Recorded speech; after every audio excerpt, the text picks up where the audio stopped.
Thank you very much. Very distinguished Excellencies, very distinguished ladies and gentlemen. I think it's a very important occasion, not only for the celebration of the birthday, but I can see here a collection of Nigeria itself, the good, the bad, and the ugly. And I'm so happy that we are all here. I hope before we leave, we can have a consensus of how to fix our country. I will go straight to the problem. The problem, we all are agreed that democracy is receding, democracy is not delivering, and therefore, if we go at this rate, on this trajectory, democracy is not sustainable. Therefore, what exactly are the problems? I think the major problem is that first, the political parties, which are the foundation of democracy, they have no content, they have no conscience, and they have no courage. You look, just take any party. What does it convey to you? Where is the big idea? What is that thing that this party represents in terms of the future of this country? You have a collection of big men in parties, but you can't find the big idea. So what is the big idea? What is it that really, because countries that have developed, you have mentioned a few of them, South Korea in the 60s was the second poorest country in the world. Within just 3 decades, it was on the cutting edge of technology because it has developed a big idea that it was pursuing. The same with Japan, the same with Singapore, the same with every country that has made development. Where is that big idea? We have parties, we have big men, but we don't have big idea. And these parties, like I said, they have no content, they have no conscience, they have no courage. The second thing is that the the popular will, which is expressed in electoral processes, has been subverted. It is like INEC is precisely there to rig elections rather than to conduct elections. And therefore, if you cannot conduct elections, you might as well forget about democracy, because people cannot continue to be fooled. We know what happens. Last election, people were waiting for INEC to address the issues raised. What happened? In the middle of the night, there was an announcement of a result. The country was asleep, and people just disappeared. Do we want to go and repeat the same thing again? So the popular will has to be asserted. It has to be respected. If we are not, then we are not going to have a democracy.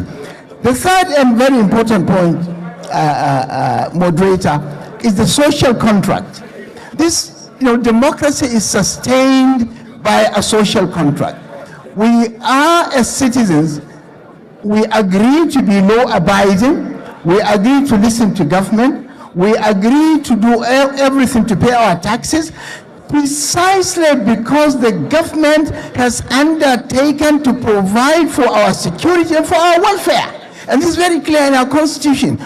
Ask yourself today, where is the security? Where is the welfare?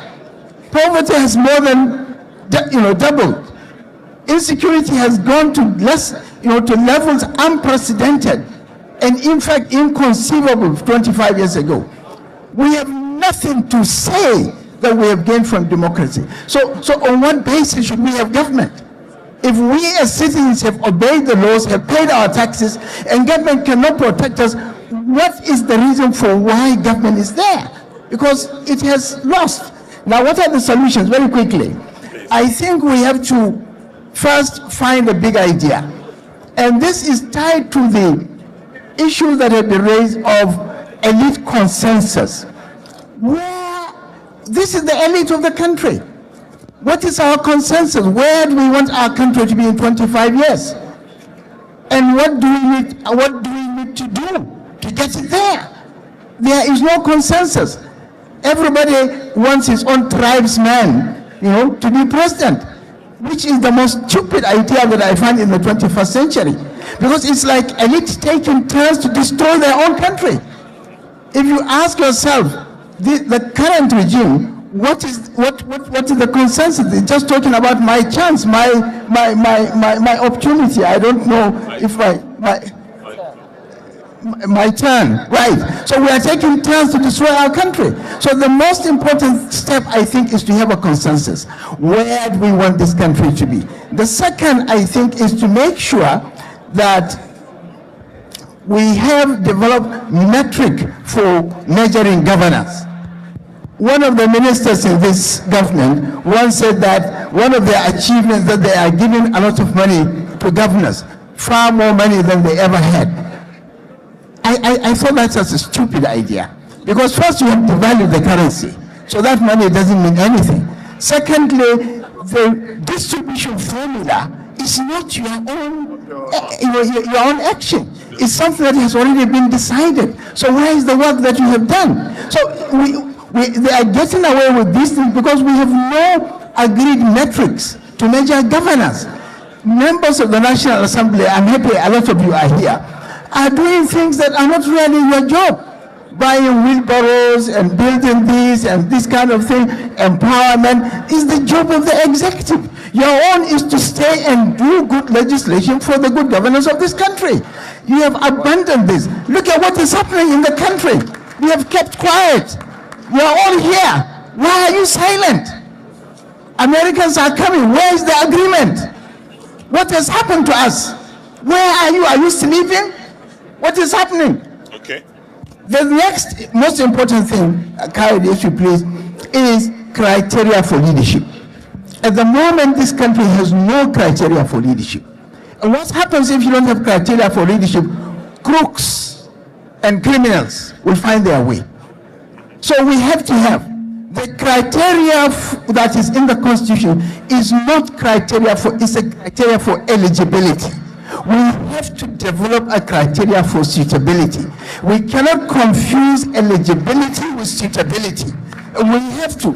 If the Constitution has not done so, the political parties will have to determine that anybody seeking to be president or seeking to be governor or seeking to be chairman of local government in our party must meet A, B, C, D requirements. Requirements of character, requirements of competence, requirements of courage. That courage of conviction that allows you to do the right thing when you know this is the right thing, not to bother about any other thing. Last thing, this country, and I think my friend Pat Otomi,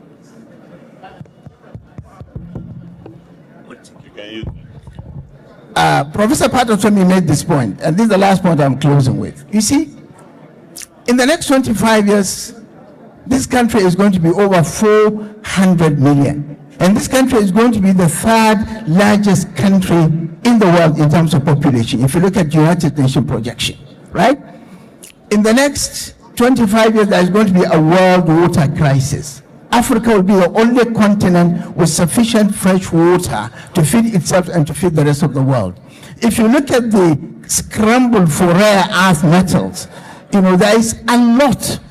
We need more than ever before the kind of government that can really stand its ground, that can really lead not only Nigeria but Africa. Africa is waiting for Nigeria to provide leadership. You all know what Nelson Mandela said. So with this thing coming, the conversation around our politics should be, how do you feed this growing population? How do you house them? How do you provide education? How do you provide health care? How do you provide for this growing population? The conversation I find among politicians is which tribe is going to take its stand, which part of the country is going to, who are we going to. This is the kind of thing that is destroying democracy. We have to wake up to the reality. We have to realize that in the 21st century, knowledge is the greatest capital. Thank you very much.